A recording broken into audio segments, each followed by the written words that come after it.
CrPC के section 125 के तहत महिलाओं के मेंटेनेंस से जुड़े हुए कानूनों में बदलाव हो चुका है। आइए जानते हैं।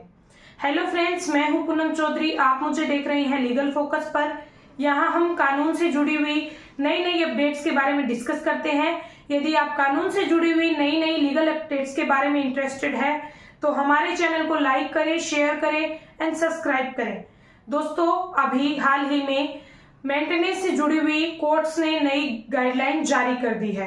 यानी कि सुप्रीम कोर्ट ने कहा है कि सीआरपीसी के सेक्शन 125 के तहत जब महिलाएं मेंटेनेंस के लिए प्रार्थना पत्र दायर करती है तो मेंटेनेंस सभी चीजों को देखकर ही दिया जाएगा। यानी कि ऐसा नहीं होगा कि आपने मेंटेनेंस की फाइल सीआरपीसी के सेक्शन 125 के तहत फाइल की और आपको तुरंत मेंटेनेंस अलॉट हो गया। ऐसा बिल्कुल भी नहीं होगा। इसमें पति की सिचुएशन को भी देखा जाएगा। आइए जानते हैं सुप्रीम कोर्ट ने क्या क्या नए बिंदु निर्धारित किए हैं या क्या क्या मेंटेनेंस से जुड़े हुए केस में निर्धारित नए चेंजेस किए हैं। दोस्तों, सबसे पहले आपको महिला को भी अपने बैंक का पूरा स्टेटमेंट देना होगा। यानी कि महिला को अपने अकाउंट का पूरा स्टेटमेंट देना होगा।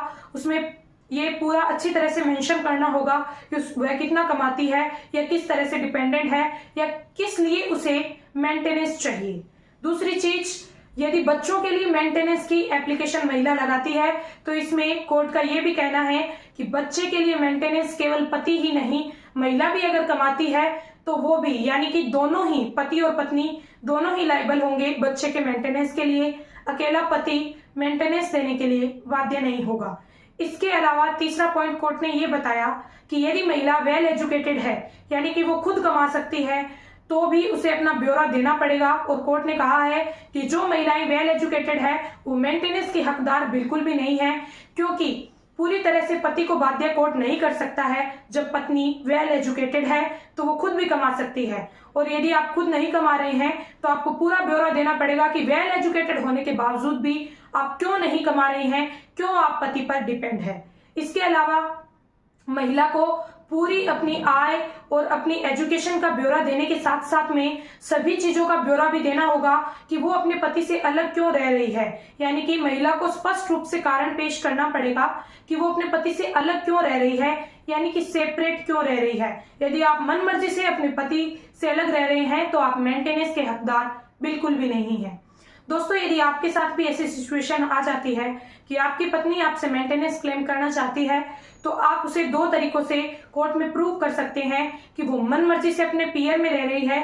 इसलिए आप हिंदू मैरिज एक्ट के सेक्शन 9 के तहत उसे नोटिस भेज सकते हैं और इसको एक कोर्ट में प्रूफ के रूप में साबित कर सकते हैं। और यदि पत्नी का अफेयर किसी अन्य जगह पर है तो इसे भी आप कोर्ट में साबित कर सकते हैं। अफेयर होने पर कोर्ट पत्नी को मेंटेनेंस अलाउ नहीं करेगा। इसके अलावा यदि पत्नी बिना किसी रीजन लड़ाई झगड़ा उल्टी आपको ही मानसिक टॉर्चर कर मेंटेनेंस की डिमांड कर रही है तो आप कोर्ट में ये साबित कर सकते हैं और आप मेंटेनेंस से बच सकते हैं। हमारी जानकारी कैसी लगे वीडियो में जरूर से कमेंट सेक्शन में हमें बताइएगा।